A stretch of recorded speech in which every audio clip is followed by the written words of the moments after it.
The new Moto Guzzi V9 Bobber and V9 Roma are essentially the same bike, based on the same new V9 platform and showing the same key parts with a few changes to differentiate them. With a matte black finish on the exhaust, bars and wheels, the Bobber is the more aggressive looking.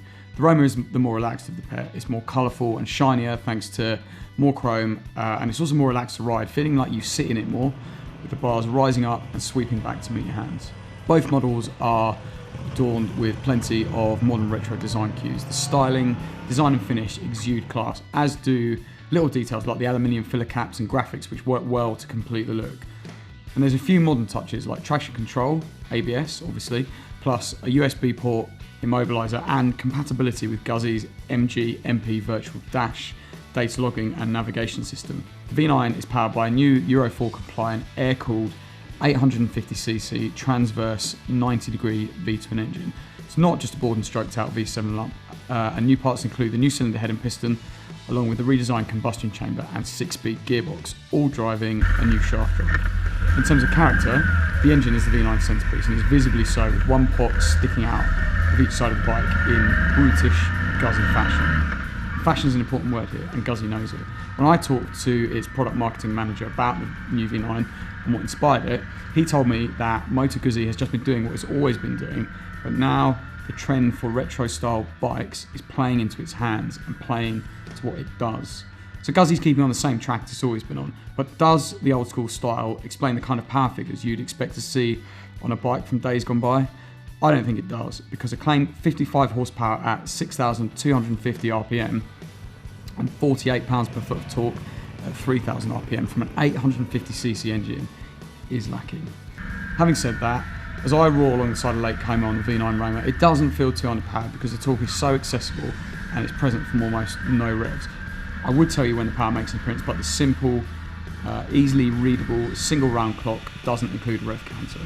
What I do know is that the engine pushes me forward with a glob of drive from a torque curve that's near flat until just before the shift light blinks to prompt me for another gear. The engine's rounded and plump power characteristic comes with a suitable dose of theatre too, thanks to a deep and rich exhaust note and mechanical noises from deep in the bowels of the V9. The engine feels agricultural though, but it does give the V9 a huge amount of charm. It feels, dare I say it, alive. In fact, the V9 can feel too alive at times. Putting the V9 Bobber or V9 Roma in neutral and revving the engine causes the whole bike to flex to the right. That's fine at a standstill, but when either bike was driving out of slower corners, it felt imprecise and messy because it was upset by the torque movement from the engine. Both bikes could feel wobbly and vague in this instance. So while there is personality and character there, at times the V9 feels like it's close to overstepping the mark, like a mate who's had one too many and gone from charming raconteur to something less endearing. The front of both the Bobber and the Roma felt nervous too. I ended up being really cautious through tight turns and hairpins because I never really had a reassuring sense of how much grip the front tyre could and would give me. I also got little feel for how hard I could turn the bike and how commanding I could be with bar inputs, and if I started to do anything assertive with it, it always made me feel like I might startle it. I don't think the tyres were to blame here because they gripped well in the cold, damp conditions and gave me enough adhesion to save trouble in two-setting, traction control and ABS. I think the issue at the front is more to do with how the V9 carries its weight. There was enough braking force though, and the single Brembo front caliper has enough power along with decent feel through the lever. The Kayaba suspension is stiffer than I was expecting, but it does an acceptable job of keeping the Guzzi in check.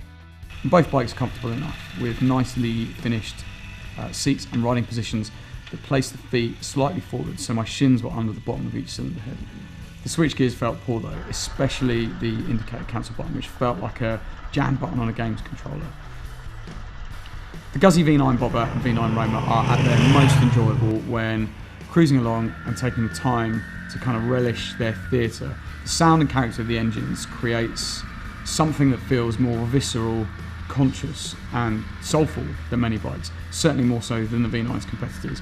If you're a Guzzi fan, there's a good chance you'll like the V9. If you're unsure, you'll need to take a test ride, if only to test where your own market is concerning when character, charm and idiosyncrasy begin to border on something less appealing.